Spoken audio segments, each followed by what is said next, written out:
munaasabadan lagu daahfurayay bandhiga buugga nabadda Gaalkacyo oo sanadkii labaad lagu qabanayo magaalada Gaalkacyo isla markaana ay soo agaasimeen madasha dhalinyarada ee isdhexgalka gobolka Mudug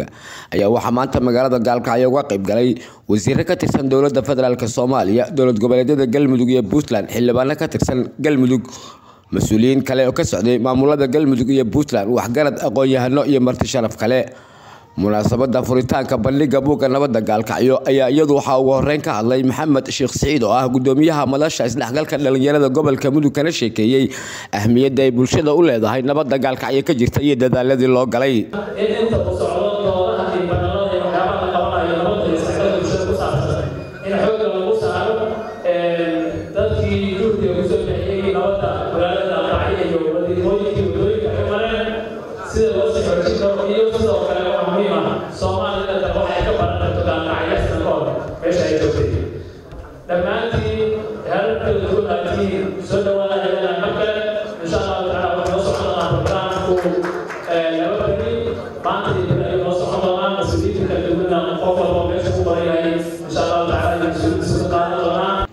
wasiir ku-xigeenka wasaaradda caafimaadka Puntland Cabdinaasir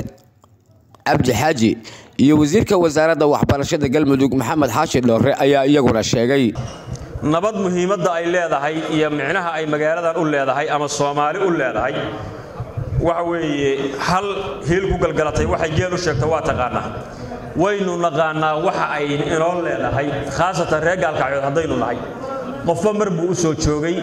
dhibta ay inoo geysatay dagaaladii sokeeye halka ka dhacay waynu ka warqabnaa inta hadda sanadada kooban ee nabadda ay magaaladan ahaydna barwaaqada iyo isdhexgalka iyo waxa aynu faa'iiday ayana waa u joognaa mid waxa la rabaa marka in la xoojiyo midna waxa la rabaa in si ka duwan sida kale la isaga kaashado mid meel fiican ba inoo marsaayo arrimihii qabaa'ilka iyo dagaaladii magaalada ku soo laalaaban jiray waxa weyn baa inoo ka qabsoomay inaynu xoojino oo dhidibada u taagno oo ayna dib dambe inuu ku soo laaban xoojinteeda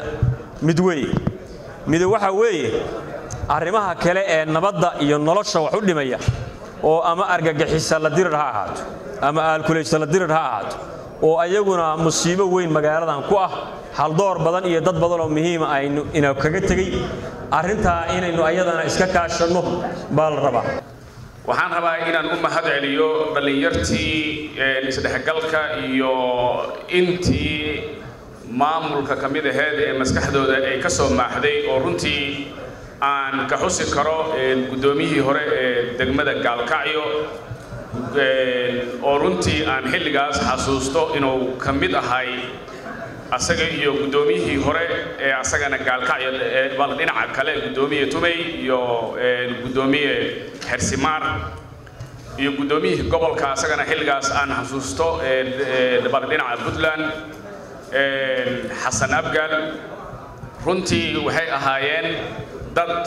inta aan markaas ka xasuusto iyo dhalinyaradii isdhexgalka ba isku soo jiidayay in bulshada aan la kala takoorin la isdhexmaro xilligaas anigu waxaan kamid ahay dadkii nabadda ka shaqeynayay dhalinyartan isdhexgalka oo ay kamid yihiin Maxamed Sheekh Saciid iyo wasiir Caabi iyo teamkan qiimaha badan xilligaas ayaan bartay magaaladu wixii ay ahayd qof looga sheekayn karo runtii ma jirin magaalada oo aysan ka jirin xayndaab gooniyo oo ku celiya ayaa haddana waxaa lagu cadeynayay inaad xuduud aan loo jeedin inaad gudubtay runtii in maanta xilli kasta la isku dhex soconayo horumarkaas uu ka socdo wax la bogaadiyo oo runtii Ilaahay subhanahu wa ta'ala looga mahad celiyo waaye waana gudoomiyaha baarlamaanka Galmudug Marwa Faadumo Cabdi Cali ayaa bogaadisay dadaalka nabadeed ee ka jira magaalada Gaalkacyo iyadoo lagu baaqday bulshadu inay si laban waxaan u mahad celinayaa dhalinyaradu waxay soo muujiyeen sida quruxda badan ee loo gaari karo talaabadii lagu fikiro ama maskaxdii la shiilo looga miro dhalin karaa ay soo gaarsiiyeen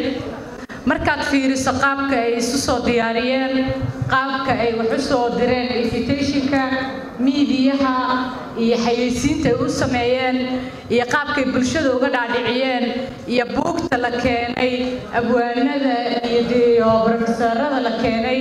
odayaasha la keenay dhalinyarada isxilqaankaas quruxda badan markaad aragto waxa ku soo dhacaysa inaysan dunidii naga tegin oo aan horumarkii dhinaceena hiigsanayno. munaasabadan oo intii socotay ay ka hadleen aqoon-yahano iyo abwaaniin waaweyn oo ka mid ahaa maareeyaha tiyaatarka Soomaaliya Abwaan Shube iyo kuwa kale ayaa waxaa gunaanadkii ka hadlay wasiirka wasaaradda dhalinyarada iyo cayaaraha dowladda federaalka Soomaaliya Maxamed Barre Maxamuud. shabaabka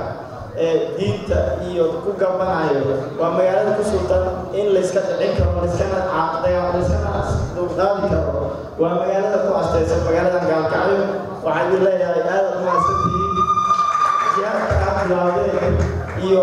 wadada aad u furteen bulshada Soomaaliyeed maanta waa aragtay mireeda meesha ay marayso gobolada oo dhan inay iska qaadayaan waa wax aad si gaar ah idinku ma taqaan ugu amaanantihiin inaad bilaawdeen markii ugu horeysay in la iska dhici karo dadka.